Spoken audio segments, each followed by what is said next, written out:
Wakil Gubernur Sulawesi Utara Stephen Kando mengukuhkan pengurus Musyawarah Kerja Kepala Sekolah SMK Provinsi Sulut periode 2023-2026 di ruangan CJ Rantung, Kantor Gubernur Sulut, Jumat 20 Oktober 2023.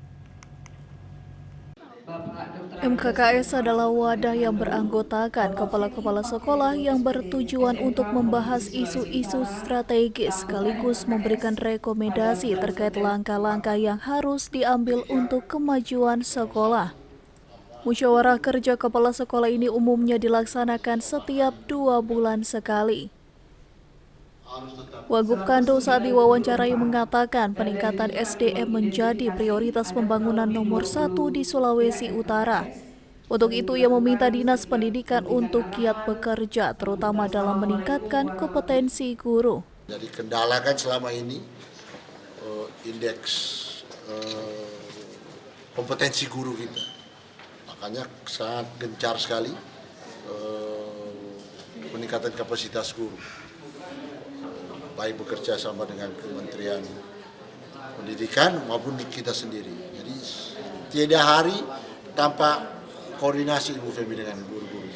Kali ini dengan guru-guru SMK. Kemarin kan di Sitaro dengan guru-guru SMA.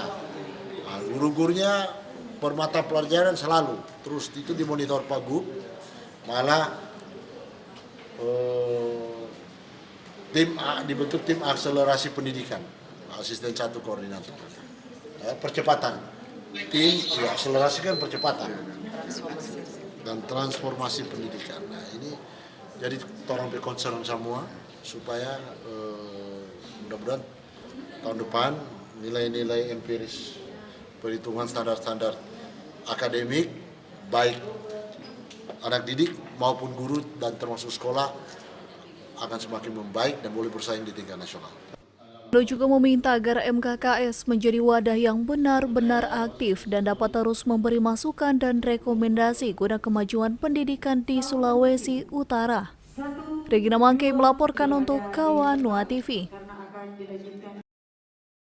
Jangan lupa follow Patorang di Facebook, Instagram, YouTube, dan TikTok nih.